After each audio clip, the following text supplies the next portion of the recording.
মায়ের মন্দিরে এসে অনেক কথাই মাকে বলছি, তাও মা যে কেন কথা শুনছে না কি জানি। তবে একটা জিনিস আমি ভালো করে বুঝতে পারলাম যে অন্তর থেকে যদি মাকে ডাকা যায় বা কোনো ঠাকুরকে ডাকা যায় তো তার ইচ্ছাটা সত্যিই মা পূর্ণ করে। তো ইদানিং কয়দিন হলো আমি মন্দিরে আসছি, আর এখানে এসে আমার যা শান্তি লাগছে মনের, তো আমি তোমাদেরকে বলে বোঝাতে পারবো না। আর এই মনের শান্তিটাই আমি খুঁজছিলাম, কারণ এই বেশ কয়েকদিন হলো তোমাদেরকে ভিডিও দিতে পারছি না, আর মানসিক অশান্তিতে প্রচণ্ড পরিমাণে ভোগ করছি। তার কারণটা হচ্ছে আমার যে মেজদি আছে সে আইসিইউতে ভর্তি আছে।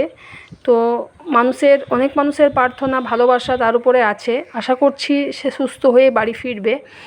আর আমিও আর আমার বোনঝি প্রতিদিন এই মন্দিরগুলো আসছি যে মা যাতে আমাদের ডাকটা শুনতে পায়, মায়ের কান অবধি যাতে আমাদের ডাকটা পৌঁছায়, সেই জন্য আমরা আসছি।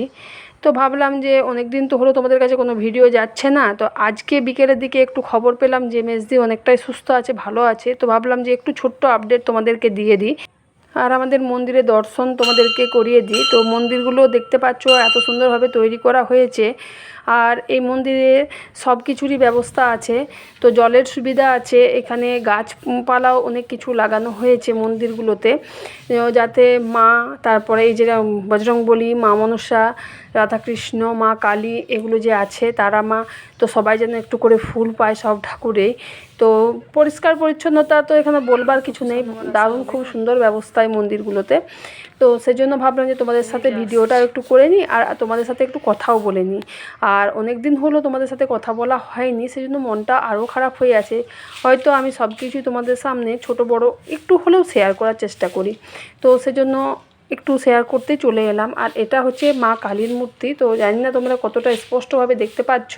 তো এটা শিলা মূর্তি মায়ের। তো প্রতিদিন এখানে আসছি, মনটা একটু সত্যি একদম তৃপ্তি হয়ে যাচ্ছে, শান্তি আসছে মনে। যাই হোক, তারপর দেখো তোমাদেরকে একটু আগেই বলছিলাম যে গাছপালা এখানে প্রচুর পরিমাণে লাগানো হয়েছে। তো জায়গাটাতে এলে মানে মনের যা তৃপ্তি পাওয়া যায়, মনের যা শান্তি পাওয়া যায়, সেটা তোমাদেরকে বলে বোঝাতে পারবো না। আর কত পরিমাণে ফুল ফুটেছে দেখো, এই ফুলগুলি সব মায়ের পায়ে যায়। আর এখানে প্রচণ্ড ব্যবস্থাও আছে, জলের ব্যবস্থাও আছে, তোমাদেরকে তো বললাম এই যে সব সময় জল পড়ছে। তো বন্ধুরা, আমার কথা শুনে আমি আশা করব তোমরাও ভগবানের কাছে প্রার্থনা করো যে মেজদি তাড়াতাড়ি সুস্থ হয়ে যাতে বাড়ি ফিরে আসে।